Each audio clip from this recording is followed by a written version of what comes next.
The hits just keep on coming.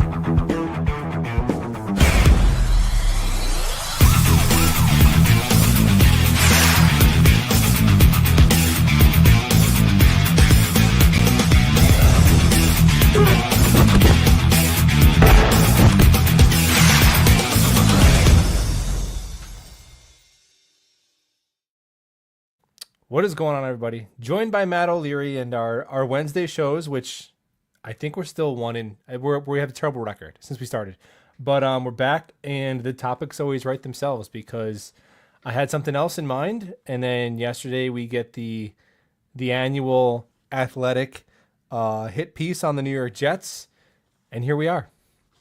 Yeah, you knew it was coming, right? After Joe Douglas gets fired, you knew that we were gonna get the Douglas leaks. It came out pretty quick, but I wasn't expecting I guess some of the details in this athletic story against Woody Johnson and company was a little nuts.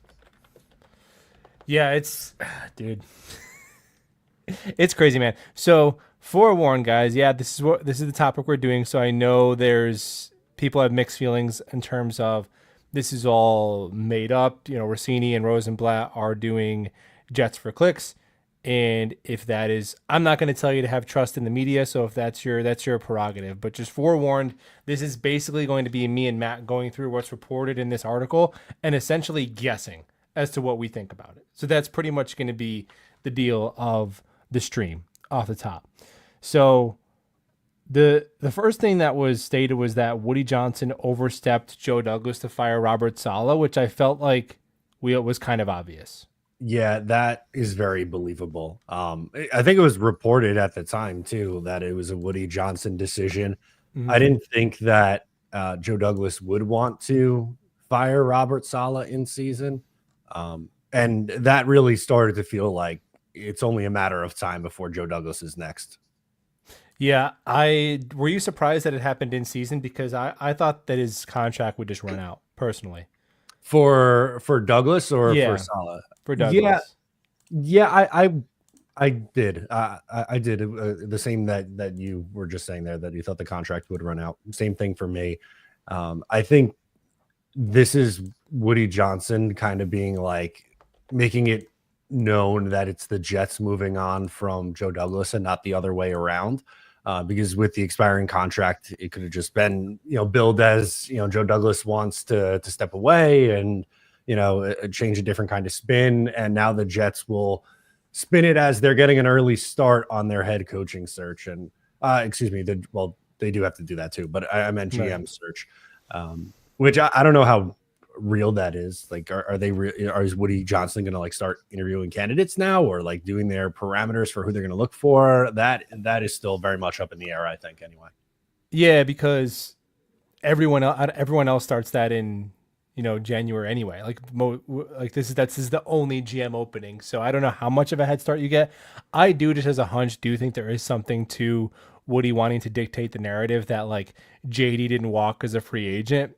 But that's just obviously speculation. Doesn't hurt to get a head start in the search. The next one, which is pretty wacky, there's two players that Woody Johnson wanted to bench, and they could not be more different from each other. Number one, according to the article, Woody Johnson, he pulled together the Jets brass and coaches and everyone after the Denver loss and read them the riot act, and allegedly suggested to the coaching staff that they bench Aaron Rodgers after the Denver game, which they're 2-2, and that Joe Douglas and Robert Saleh talked him out of it. What do you say to that? I could kind of see it. As crazy as that is, I think I could kind of see it, because not even I guess it was a week later, he, without consulting anybody, fired Robert Saleh. So that is highly likely. Now, it does feel a little bit weird that it was only 4 games into the season and he was ready to pull the plug after, they went out and, made this whole show about recruiting him in 2023. And then the season goes off the rails, and then it's okay, we're going to run it back for real in 24. And that's when we're going to go really all in. And to pull the plug on that after 4 games is a little bit nuts. So I understand those who have pause with it. But for me, like, I look at him firing the coach because he got embarrassed in front of his friends over in the UK a week later. Like, I don't know. This seems like someone who's pretty emotional and probably did have thoughts about benching the quarterback after an embarrassing 10-9 loss. Yeah, I guess what I imagined when I read that is I could see Woody making a reference to that, maybe in his feelings 24 hours after the loss, and then he gets over it the next day. Do I think on a day-to-day basis Woody Johnson was like pining for Tyrod Taylor to be a starting quarterback during that time? No, I don't, because number one, it was just removed from our highest point of the season, which is the Thursday night win where Aaron Rodgers looked really good and the Jets were 2-1. We're like, holy crap, we're going to be a team. And it's about to be his debut in front of his buddies overseas, where like Aaron Rodgers is his prized acquisition. So I don't think that throughout the whole week he's like, man, I really wish Tyrod Taylor was starting on my team. I don't think he then goes and executes the trade for Devontae Adams, which is part of this as well. If he still felt that way, I think that Diana Rossini probably wouldn't miss a chance to drive a wedge between Aaron Rodgers and the New York Jets. You have to kind of factor in, the sources and who's right. Obviously, this is leaks from the front office. These are Joe Douglas minions, just like when Robert Saleh got fired and right away he was like, dude, in 5 minutes I was gonna fire Nate Hackett. I promise, I really was. It's like, yeah, I'm sure you were, Bob. So you kind of have to look at that through that lens. This is obviously like a Joe Douglas defense, but I will say one thing that lends credibility to this is that it doesn't necessarily make Joe Douglas look good. It makes Woody look like it makes Woody look like a meddler. It makes Woody look reactionary and like he's overstepping boundaries. But we're gonna go through a lot of these, and it's like, dude, if this were all lies, like from Joe Douglas' people trying to make him look better, like, dude, in there would have been like, I didn't want Aaron Rodgers, I didn't want Zach Wilson, like, or even I didn't want to trade JFM. Like that would have been a super easy one. I didn't want to trade JFM because that's the one of the moves that he keeps getting dragged over the coals for. But a lot of this stuff is like, it just makes them both kind of look like Tweedledee and Tweedledum a little bit. Yeah, and I'm sure we'll go through the more specific examples, but that was my exact reaction too. Is if this was just fully a Joe Douglas and his people trying to get the narrative, they did a really bad job of that because there's some things in there that don't look great. Which again, we'll hit on the more specifics of it, but at least with Salah's camp, I think they did a better job of controlling the narrative after he was fired. Yeah, and what's interesting about this too is that there is no hint of the Aaron Rodgers czar is pulling all the strings or any of that. That is completely devoid in this article, which is ironic too because there will be a hit piece that says that too, right? Like once this all is burnt down and Rodgers retires and they're all like, there was the hit piece last year on the coaches and how it was all whatever. There was the hit piece how Zach Wilson quit on the team. There's a hit piece on Woody now, and then I'm sure there will be one on Rodgers too. It's just so funny how like this same outlets will produce different articles that kind of assert things that are mutually exclusive. So that's something to just keep in mind. But let's keep going here. The next was Woody Johnson pushed to sign Tyron Smith and Mike Williams due to Twitter, due to That's people hilarious. saying. And the thing is, like, once the offseason dust settled, those were the two names Jets Twitter was calling for. Yeah. Like it was very specific. We were pounding the drum for those guys. Like, let's get these guys before the draft. And dude, I gotta say, I buy it. I totally believe that. 1000%. He is. It's funny because I feel like I talk about this team, meaning the players are chronically online, but the people who are in charge and running the show, aka Woody Johnson, is also chronically online and very aware of everything that's being said. So I this was the least surprising thing to me, I think, in the entire article. Not surprised at all that they looked at who the biggest names were left and who, people, whether it's fans or media pundits or whoever is mentioning, okay, let's go out and sign those guys. And it read too, like Joe Douglas seemed like he was surprised that Tyron Smith took his offer at first and then realized they were the only team that offered him a contract. Yeah. And they were both unsuccessful.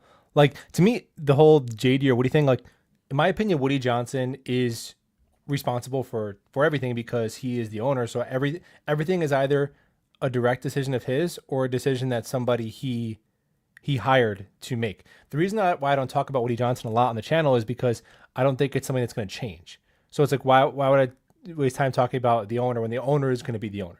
So it's not that like, oh, you're blaming this quarterback, you're blaming this GM, but it's never going to change because of Woody. Like maybe so, but that's not. We can't do anything about that. So it is what it is until maybe it's not. I don't know. I mean, if he's chronically online, every single Jets post now, and they try to like the social media, some 24-year-old intern like post something like a wholesome video of DJ Reed with his child, and it's like, sell the team, you piece of garbage. And it's like, oh my god. So that's what they're getting. That's what they're getting right now. This was interesting. Woody. So Joe Douglas wanted to trade Alan Lazard plus a day 2 pick to the Denver Broncos for Jerry Jeudy, and then obviously a part of that would have been an extension. I'm guessing similar to the one the Browns gave him, 3 years, $54 million. But Woody vetoed that. I'm assuming just for financial reasons. I don't think it was like Woody didn't like thought Lazard was better than Jeudy or anything like that. I just think it was probably a financial no, we're not doing that contract. And I gotta say, thank you, Woody, to that one. I mean, that would have been a bad trade. That would have been tough, especially when you factor in the contract after that, because then you're paying both of those guys. Like Lazard's dead money, you're still on the hit for, and then Jerry Jeudy, which he's what, an okay wide receiver too. I don't know. I wouldn't have loved that trade if they did it. Lazard was actually pretty good when he was healthy this year, so I guess that maybe makes it even that much better that it didn't happen. But yeah, I'm with you. I think we would have killed Joe Douglas for that one if it actually went through. Yeah, like the result, because Lazard is out producing Jeudy on a per game basis this year. Obviously, he's missed the last couple of games. But and again, you'd be paying Lazard. So Lazard would have been $9 million in dead money. Jeudy $17 million annual per year. So you would essentially have been paying $17 million plus a day 2 pick for a marginal upgrade, maybe at wide receiver 2. That would have been terrible. That would have been a bad move.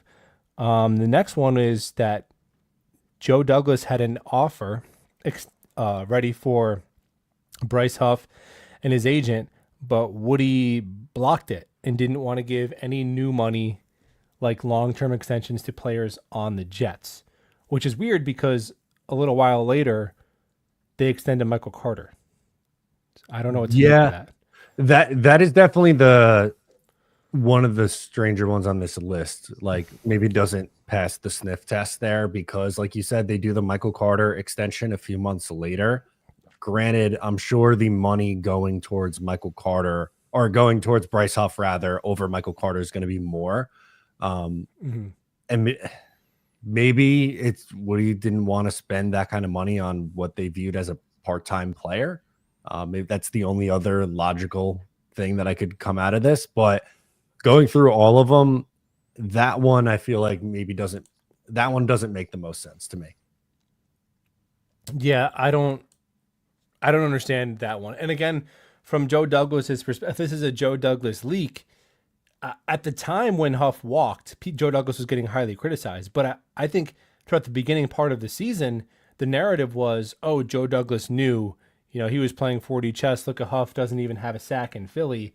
And really, it was JFM that was the defensive lineman that it looked like we were missing because Will McDonald was doing really good as a situational pass rusher. So it doesn't make either one of them look necessarily good or bad. It just seems kind of random that Woody wouldn't want them to pay Huff. And then he goes ahead and gets the money ready for Reddick and Devontae Adams late in the year. Maybe applying logic and forward thinking to Woody Johnson is just why this whole thing seems contradictory, but that was another one in there. Speaking of Huff, the replacement on Reddick, they both look. This is the Dumb and Dumber a move of it all, because Joe Douglas calls up his guy Howie, and Howie, the Eagles, or I don't know, whoever, they said an Eagles representative, or maybe it was Reddick's representative. Somebody told Joe Douglas, look, he's not going to report without a new contract. Joe Douglas goes to Woody and says, I'm not paying him a contract. And then per the report, the draft comp was so low that Joe Douglas just said, F it, trade for him. And if he shows up, he shows up. And Woody was like, all right, do what you got to do, but I'm not cutting a check. That is just a clown show. Yeah, That- there's no other way to describe it. It's stupid. It was an unnecessary gamble from Douglas, and then I think it was Woody being a little bit stubborn, and then finally, when it felt like their season was getting out of control, Woody had his oh shit moment. Let's pay this guy and try to fix it. Which I think that was the firing Salah. I think that was bringing in Reddick and Devontae Adams, who's like trying to put band-aids on gunshot wounds there, and it just was not working. But yeah, that's one that I think makes both of them look really bad, especially Douglas too. When I'm pretty sure it was Reddick's representation pretty much said, don't trade for him unless you're giving him a new contract. And he's like, I'm going to do it anyway. That it just doesn't make any sense. yeah. And then Woody, it's like, if you know that, then say, hey, dude, no, don't, I'm not going to pay him. Don't do that. Right. Because like Woody, once you're the meddler, well, now you're part GM too.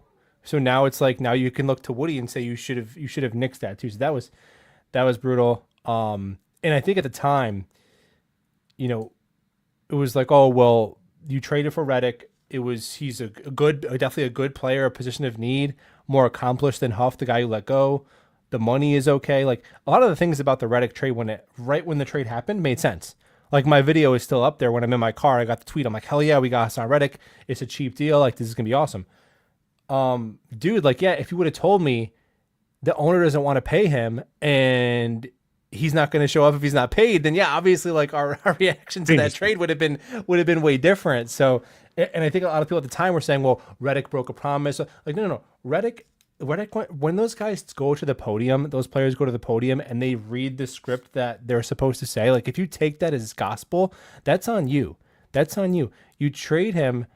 He's being traded because he's in a contract dispute and you didn't resolve the dispute. And then you're shocked when there's still a dispute.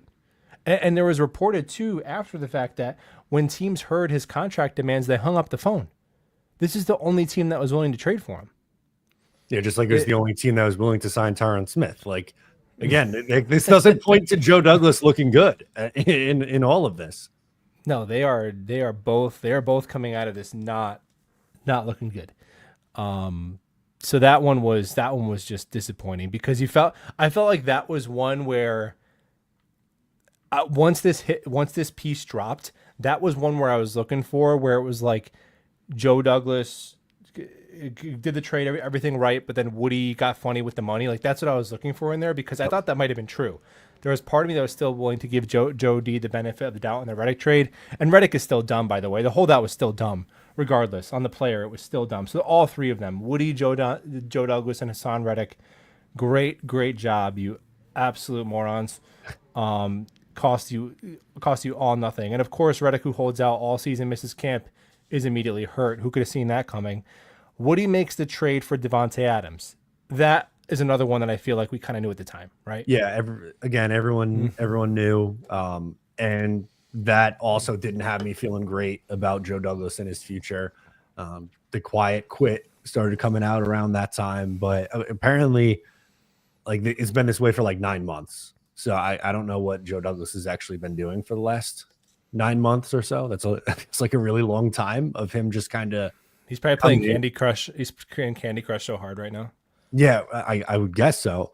But yeah, that was one where, again, I believe it was either Rappaport or Schefter was reported that like Woody Johnson was integral in making the trade. And same thing with the Reddick signing in season. Every in-season move from the firing of Salah to the trade and to the signing, all Woody Johnson fingerprints all over it. So not shocked at all. No. And look, if we're looking at what Woody Johnson had a hand in so far, it's mostly bad. I would say the Huff is like net neutral. Honestly, the Reddick thing, I don't know, man. If your owner says he's not going to pay the money and you trade for him, that's probably more on JD. Yeah. But Tyron Smith and Mike Williams were both on Woody. And Mike Williams, whatever, you get a fifth round pick from him back. But Tyron was a really bad signing, and it was a really net negative because your quarterback's getting killed, and Olu was better the whole time, and it was just like it was a complete waste. The result of it was a complete waste. Like regardless of what we thought at the time, the result of it was a complete waste. So GMing on Woody, not good there. And then the Adams move, I guess it just looks bad now because the team isn't competing. Like I think Adams is playing okay, but now it just feels like you kind of set a third round pick on fire. So, and Woody fired Robert Saleh, and the team got worse after that. So besides saving us from Jerry Jeudy, I don't know, man. It's not looking good for GM Woody here. No, that's the only positive feather in his cap. That's it. Saving us from Jerry Jeudy, and the others are way too far skewed negative. I'm curious if you were looking for this also. I was wondering if we would get something on like Woody Johnson forced the Jets to take Zach Wilson, and he actually wanted to keep Sam Darnold, but there was no mention of that. So I guess that kind of takes away or kills that narrative, at least for me anyway. Yeah, I mean, because that would be if you really wanted to exonerate yourself, like that would be the one, or he didn't want to trade for Aaron Rodgers. I was looking for both of those. And maybe we'll have more leaks and all that stuff down the line, but that was one I was looking for specifically. But I mean, Zach Wilson was a consensus highly rated prospect. He probably would have been taken by the 49ers. So I don't know, man. I think it's pretty logical that both like Joe Douglas, Woody Johnson, and Robert Saleh wanted both Zach Wilson and Aaron Rodgers, because if you look at the time of those moves, there were risks like any prospect. There was risk with Aaron Rodgers because of age, but at the time of those moves, you could have made a justification for it. I mean, I believe, I'll speak for myself. I made justifications for the Aaron Rodgers trade. I think you at least were on board to some extent. So I don't know. And that's the whole thing of like process versus results. With Joe Douglas, it's not like, I don't know. People say he's the worst GM in our history because of his record. He's not the worst GM we've ever had. Mm-hmm. He's not. Like, dude, we've had GMs who had a draft of 12 picks and couldn't even get one good player. And you see other teams where the process, like the Raiders one year, they went 3 years in a row where they took Clelin Ferrell, top 5, Alex Leatherwood in the top 15, and then Henry Ruggs in the top 15. Like, goodness, great. Like, what are you doing? It's not that. Joe Douglas is not that. But it just comes a point where it's now just the sample size is too big and the results are not good enough. And I will say this for Joe, in terms of resources, the Jets in his tenure were top 4 in both number of draft picks in the top 45 and contracts signed or acquired of $5 million or more. They were top 5 in both of those and 30th in wins. So just from a pure resources to results standpoint, it is a historically bad ratio, and you just kind of lose your job after that. It just kind of is what it is. Yeah, I was gonna say, like, we can only talk about the moves on paper for so long. Like, yeah, if you go back and look at my old videos, like, sure, I was on board with drafting Zach Wilson at the time. I thought it made sense, and Aaron Rodgers move and stuff like that. But at the end of the day, if you can think a move is going to work all you want, but if it doesn't work, someone has to be held accountable for it at some point. Yeah. It's funny, the super chat from BUS, appreciate it. It's very interesting, the very polar responses when these articles come out. It's either yes, we're a clown show, I believe all of this, or like Rossini and Zach are complete BS artists. So, I mean, it's for everyone to decide. But personally, I don't. There's been some stuff in all their articles where I'm like, yeah, that kind of checks. You know what I mean? Like, look at what we're watching. You think that there's not like crazy stories and dysfunction of this team that we've been watching for the past like 5 years? Yeah, I mean, everyone's talking about them missing the playoffs for 15 straight. Like, how do you think that happens? Is because dumb things like this. Like, what I think of is what hasn't hit the media yet. Like, what dumb shit have we not found out about yet? Yeah. We will see, man. There's going to be a lot more. It's going to be nasty. Woody basically said, win with what you have. JD would have saddled us with bad contracts on the way out. What do you say to that, Matt? In which instance? I guess just the Haason Reddick one, or maybe Bryce Huff too. Well, my question would be which JD would have saddled us with bad contracts on the way out. Which ones would that have been? It honestly seems more like Woody is throwing more resources into a lost season with Reddick and Adams, to be honest. But I guess you're just talking about in general, like the process of his contracts, the dead money that we have in the books. Sure, it's a lot, and this was the window where they really did. You have the rookie class on the last year of where they're going to be really cheap, and then you have Rodgers who took all those pay cuts and those restructures to get his. So this was like the window where you moved all the chips around, and you're still coming up on a season where it looks like you're probably going to win maybe 4 or 5 games. So then it's like you're going to have less resources moving forward, and then a brand new coach and like maybe a rookie quarterback, and then all of a sudden you're going to go from 5 wins to 10 wins. Probably not. So there probably would be another in between year. So you're talking 7-8 years before you get a winning season. I don't know. I look at other teams too. Sometimes you have to remove the emotion from it. Look at other teams. Like I look at the Miami Dolphins, and they put together a couple of playoff appearances recently that their fans said this is the best roster we've had since Dan Marino. They said that, and they had the best offense in football. Tua led the league in passing yards. Look, we got Tyreek Hill, we got Jalen Waddle, we got Devon Achane, we got Tua going to a Pro Bowl. Look at these nice additions like Jonnu Smith and Calais Campbell. We got Christian Wilkins, we got Jalen Phillips, we got Bradley Chubb, we got Jalen Ramsey, and yet their GM will be fired.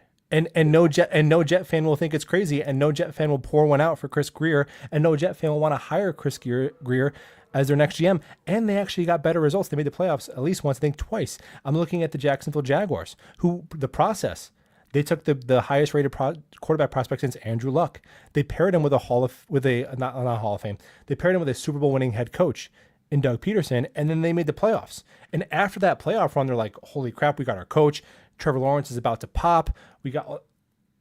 And you look up, and Trent Baalke is 630-64, and he's going to be fired. And no Jet fan will think twice about it, and no Jet fan will want Trent Baalke to run their team. So you remove the emotion from it, and that's what Dolphins fans and Jaguars fans and all other fans think about Joe Douglas. Yep. I think that's what you have to do is put yourself in another team's shoes and be like, would you want to hire that guy who just got fired? Like, Joe Douglas isn't going to get a GM job. He'll be on somebody's staff. Maybe he goes back to the Eagles or the Ravens or whatever. Same with Saleh. Saleh's not going to be a head coach. Olbricht's not going to be a head coach. He might not even be a DC. I think he might be a linebacker coach or something. I agree with you there. I don't think he'll be a DC. So they need this hard reset pretty badly here coming up this offseason. Yeah, dude, we may get someone worse. Who knows? But Nate Hackett was worse than Michael LaFleur, and we still ran him out of town. I mean, Jeff Ulbricht's worse than Robert Saleh, and he still got the axe. We'll see. But also, you can't let the fear of getting someone worse stop you from making a move that you need to make. Yeah, that's like Stockholm syndrome. Yeah, it's textbook Stockholm syndrome. You gotta believe. I mean, again, I made the point a million times since this firing that we had 3 executives in a row between 1997 and 2012, where we won 7 playoff games in that stretch, and we had a winning record every other year, and we had head coaches that all 3 who left the Jets were immediately hired by other teams, and a quarterback in Chad Pennington who left the Jets and immediately took another team to the playoffs. And we were normal. Yeah. We weren't great, but we were normal. So why would my first thought be we're going to get John Idzik again? Why wouldn't my first thought be we're just going to go back to one step before that when we were a typical NFL franchise? We can do that. We can aspire to be mediocre. We're allowed. It's not a very high bar that we're setting here, but it's weird. I see people who are like so upset about losing Joe Douglas, and like there's no way the Jets can find someone at that caliber again. I think we're just so torn by his 2 predecessors in McCagnon and Idzik, who both were really bad. But I don't know. The bar shouldn't be better than Idzik or McCagnon. The bar should be sniff a winning season once in 6 seasons. Be have it be mathematically alive for the playoffs heading into the last week of the season, because we haven't had Sure. that, and it's only us since in this whole era. It's only us and the Panthers who haven't won 8 games. That's it. It's only us and the Panthers. Like that's our company. Super chat from V Man. Can we ever see a competent football again? I don't know, dude. I don't know. Watching Aaron Rodgers look like this does have me feeling some PTSD thoughts. At this point, I think I'll see an independent Puerto Rico before I see competent Jets football. V Man is not feeling very optimistic here, Matt. No, it doesn't seem that way. I can't say that I'm up on how close to independent Puerto Rico is going to be anytime soon. But in terms of the Jet side of things, no, this is about. I think this is about as low as I felt about this team in a really long time. Because at least in 2020, when they were on their way to a 2-14 season, you knew Adam Gase was out the door, so you can get excited about a new coach. You can get excited about having a top 2 pick in a really good quarterback class that ended up not being a good quarterback class after the fact. I don't have it doesn't feel like there's this magic button that you could hit and the Jets could suddenly be better. Like they need to get a little lucky, and they haven't been lucky in a really long time. So I get V-Man's nervousness right now. Yeah, I do think something that an article like this, and I don't know to what extent people around the league like how seriously they take things like this. I honestly don't know, but in terms of the Jets prospects for head coaches and GMs, it doesn't help. It definitely doesn't help. It does not No. make it a more attractive job because and my gripe with Woody, it's like, dude, once you get to the point where you feel like you have to meddle, just fire the GM because honestly, this would be a more attractive job if the pitch was if you can't figure it out in like 3 years, I'm going to fire you rather than I'm going to step all over you and like neuter you at your position to the point where you don't even know like what your job is and what your role is, and you're just waiting for me to like finally mercy fire you. That's so much worse. It would be better if you just know I'm going to get full autonomy, but I have a deadline to meet. But now it's like this kind of stuff makes it very very hard to find both a GM and head coach that want to come here. That's the worst part of it. Yeah, there were some scary Joe Douglas quotes in there. I wanna find it. In this article where it was in February, supposedly he said Woody should just fire me now. And then a team source told The Athletic they're holding him hostage. And Oh my another God. former Jets front office member said Joe was checked out. Like that is so much like that's frightening. Yeah, and it trickles down to the whole team. Look how the team is playing. That's The what team they is checked all out. look like they're checked out. Exactly. Because the GM isn't the GM and the coach got fired, and it's just I don't know. It's just they're a mess, man. They are a mess. Super chat from Connor. Great stuff as always. I want John Dorsey for GM 55, 56 and 55 in his career. So Connor, we are shooting back for mediocrity. This is what I like. This is what I want to see. All right, we can be a 500 team again, Connor. In his career as a GM, drafted Chris Jones, Mahomes, Kelsey, Denzel Ward, and Baker. This is a name I've seen. It's one of the top 5 names I've seen thrown around there. Yeah, and he's been a personnel executive with the Lions since 2021. So he's like back in a winning program again. I know he left Kansas City before they really hit their stride, but I thought he did some okay things in Cleveland. Like I know it was rough for a couple of years at the start there, but I think that roster got turned around. I don't hate it. At least it's someone who's done the job before and has had some marginal success. They could do a lot worse. Yeah, I'm definitely I'm really keeping an open mind with this because we have to be realistic. Like we're going to talk about here's my list. Number 1, Mike Vrabel. Number 2, Ben Johnson. It's like okay, now start your real list. You know what I mean? Like let's get down to business here because I think that might be a little bit optimistic. But I will say this, and let's call this what it is. It's a cope because we're not going to get we're not going to get the hottest names. But I will say, you look at some coach. I remember the Saleh cycle, and I remember like the 2 guys that were being clowned the most were Dan Campbell and Nick Sirianni. in terms of like their Yeah. opening day presser and just, oh my gosh, Dan Campbell is talking about biting kneecaps. Nick Sirianni is just, he looks like a Sopranos extra who's like, "Wow, how did you even get to be an NFL head coach?" And you look at those two, and it's like they might meet each other in the NFC Championship game this year, and nobody would be shocked. And and then I remember Peterson and Trevor Lawrence, that combo being like, "Holy crap, they're gonna be great." I remember Gannon in Arizona was kind of clowned and made fun of. So and look, Joe Douglas and Robert Saleh were kind of the people's choice. Like Yeah. those were names where it's like, hey, these are, wow, I can't believe the Jets got those guys, right? So you don't know. It could be the special teams coach from the whatever the Arizona Cardinals who ends up just being a really good coach. Like you kind of have to keep an open mind, I think. Yeah, I do agree with that. I think you have to keep an open mind on it, and it might be someone that we like that hasn't even come up yet for both the GM and coaching candidates. I feel like we've been through a lot of guys on Twitter, but who knows? It doesn't. You don't have to win the hire in January of this year. Like, Right. if you win the hire 2 years from now, that's what really matters. Yeah, absolutely. And I do think at least the GM is probably going to be someone we don't even know. Yeah, Like that would be my bet. Unknown guy. Jake with the super chat, appreciate it. Woody's paid $500K to Corn Ferry to pick Idzik. That's how competent he is. I don't know what this is referring to. The guy I believe Corn Ferry is the man's last name. Who was the advisor to Woody Johnson and the Jets, and that's how they landed on Idzik all those years ago. Got it. That sounds like a great band name, but Corn Ferry. Yeah, Idzik. Was there at least one good player in the Idzik 12? Was that the Sheldon Richardson year? No, you know who the best player from that draft class was? Quincy Enunwa. Oh my god! And he was like the sixth round pick, right? Mm-hmm.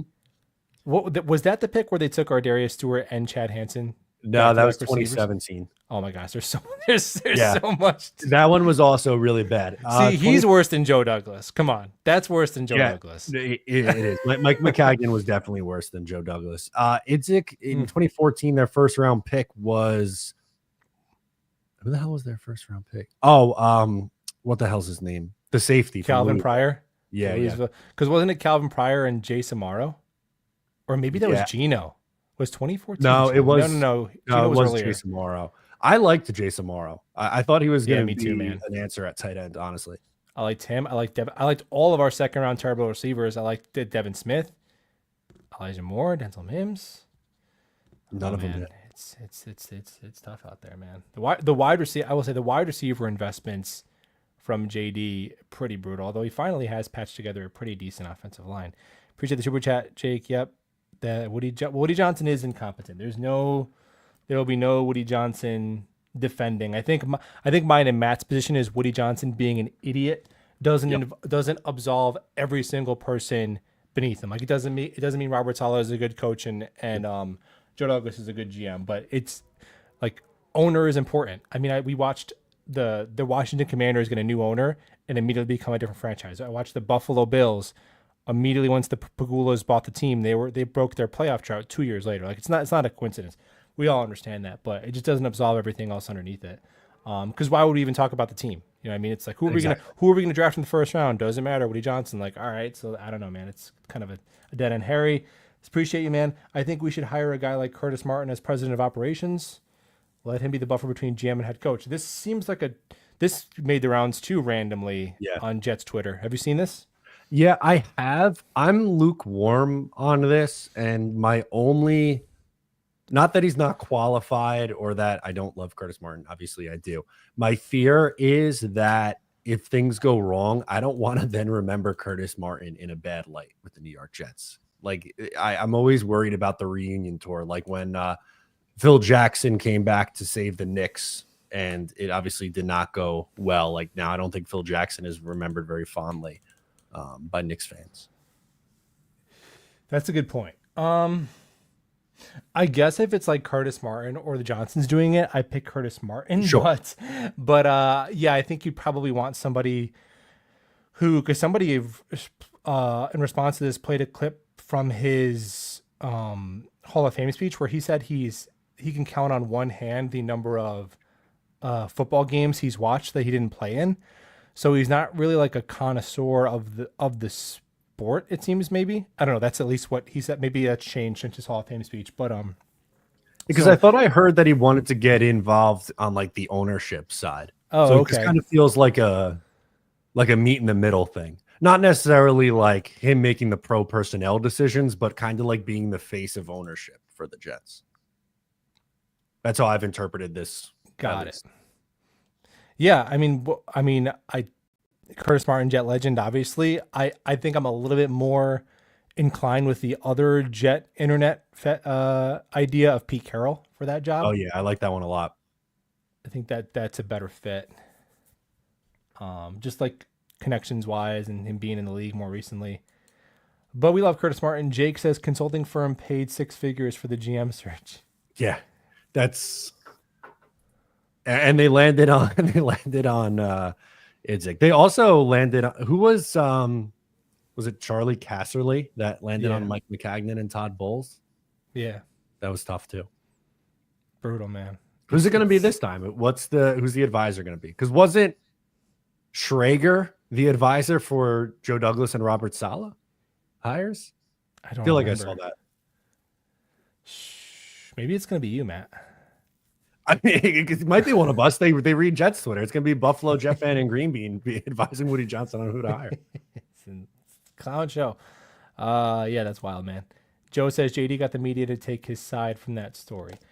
Not all of the media. Well, look, I don't think it's a JD thing. I think it is a specific Jets thing where the same people will rip the Jets for everything that's happening on their team and all they're losing. And the second an important member of their franchise is let go, they say it's terrible. Like Colin Cowherd said that the Jets ruined Zach Wilson. Then he said they fired Robert Saleh, who was a good coach. And then he's saying that Joe Douglas wasn't their problem. So I'm like, dude, you're telling me we had a good GM, a franchise quarterback, and a good head coach, and we couldn't win 8 games? Like that's not mathematically possible. It's always after the fact too. Like right. Everyone's dunk on the Jets until they fire someone who's not good at their job. Right.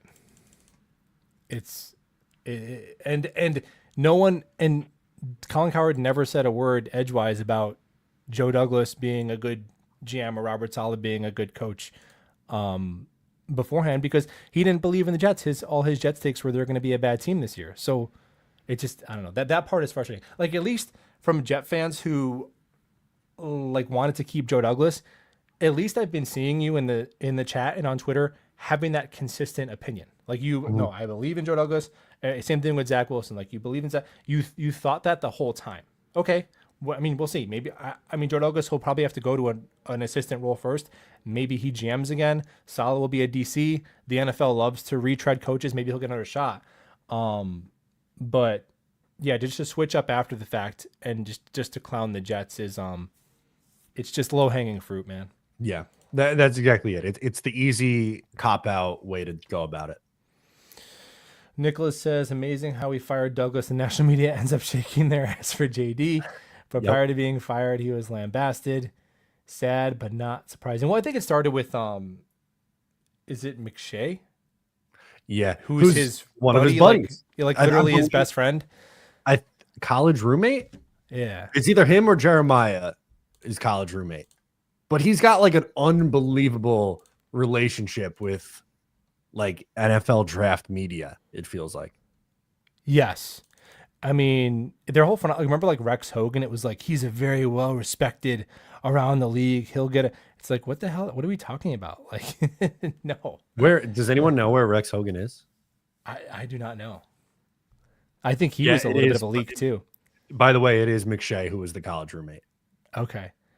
Yeah, and McShay was like very.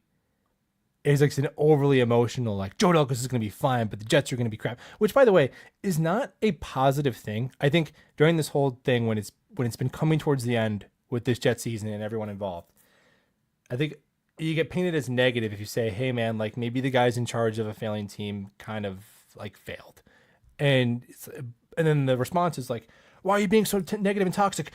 Joe Douglas, he's better than us. You're never going to see a winning season again. Good luck with the next John Idzik and Adam Gase, and the Jets are going to go too." It's like, dude, That's not positive.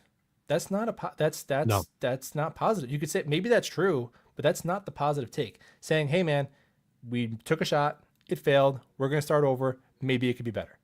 dude, but That's more positive. the guy got like 100 games. It Yeah. was 94. He got 94 games to get this figured out and wasn't able to do it. And again, there's some things that on paper he did that I agreed with that ended up not working out.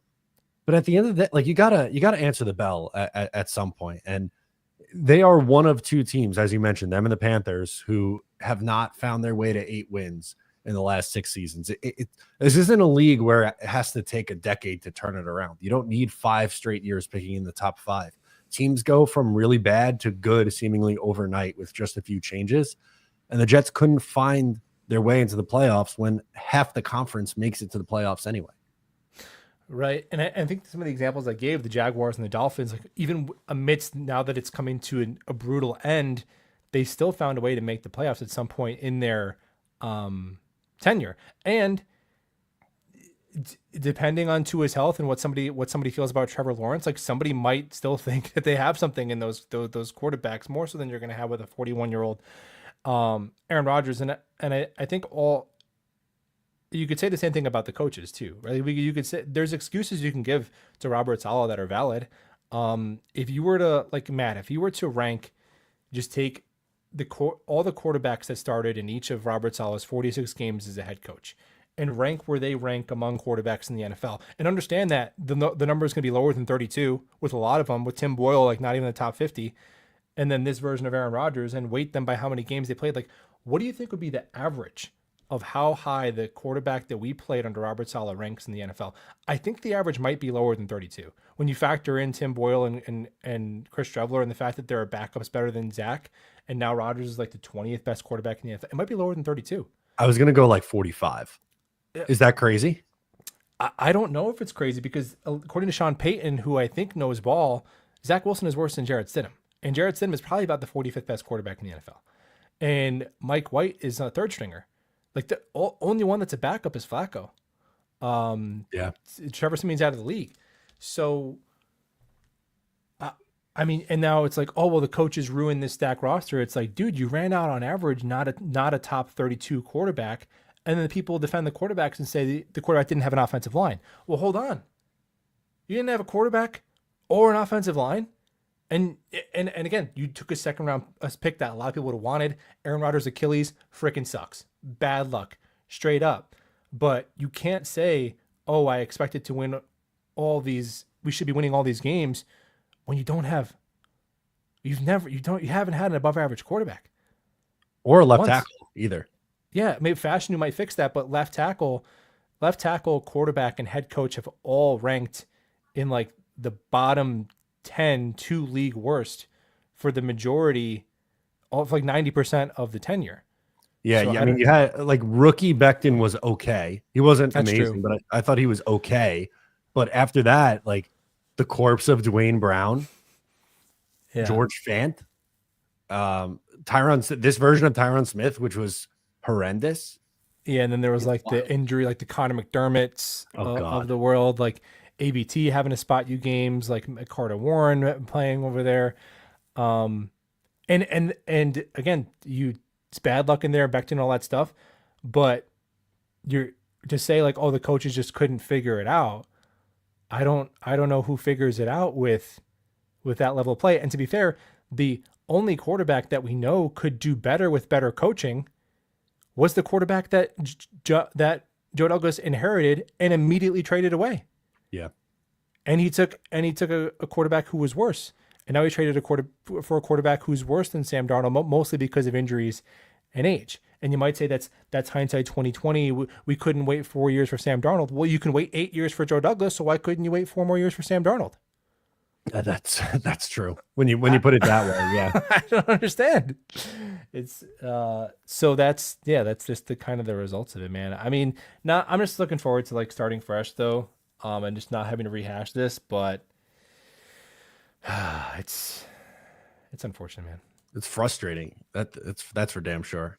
I did not think that in mid-November we'd be talking about like GM and head coaching search. That's not where I thought this season was going to go. But I will say, at least is this the first time? Maybe not. Is this the first time we're going to get a new head coach, GM, and quarterback like all boom, boom, boom at once? Uh, yeah, I would think so, right? Because Douglas was here before Saleh for 2 years, Mm-hmm. technically. So I'm trying to think of when the last time that was. Then It 2000 was, yeah, with because Pennington, Al Groh, and I guess GM Bill Parcells, who was there for a year.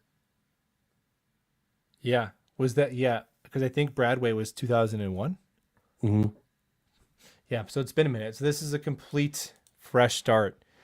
And there is still like obviously there's talent. It's not a an expansion level team. Like there's talent on here where they can kind of retool and they don't have to be terrible. And that's one thing I will point out as credit to Joe Douglas. Like he didn't gut the team for picks and cap space. They have to swallow one really big pill with Aaron Rodgers' dead money, but they could manage that with a post June 1st dead designation. And if the Jets swallow all their medicine with all their older expensive players, they can have 82 million in cap space next year and have all their picks because the pick they traded for Devontae Adams was well, besides the Reddick pick, that's it, was a third rounder. So that's like the Yeah. only draft slot where they're light and around. So, and you got an offensive line that's okay. You got like Garrett Wilson, Brees Hall, Sauce Gardner, so Quinn Williams. So he didn't he didn't like kill the team in some sort of irredeemable way. That's not the case at all. I just think he ran out of time to get the results. And the irony of all of this is Robert Saleh and Joe Douglas were so quick to talk about the expansion roster that was inherited in 2019, but that was the best results season that they ended up having.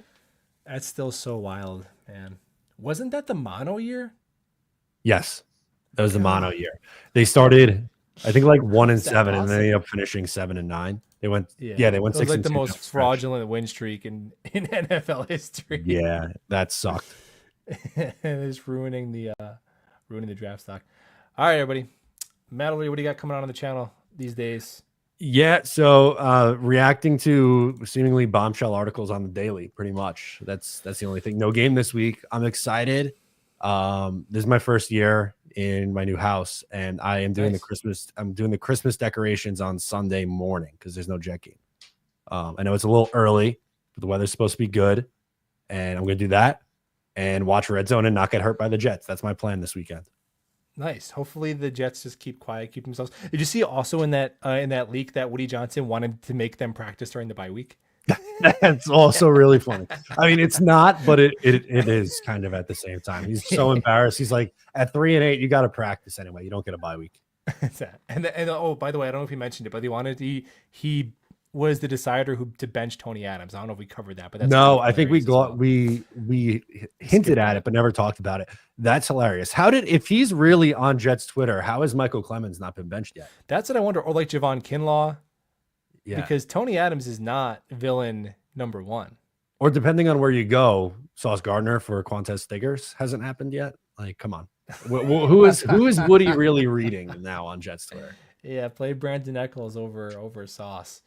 Oh man, yeah. That's what is frustrating. Is like I just want him to listen to me specifically. I'm like, Woody, no, no, no.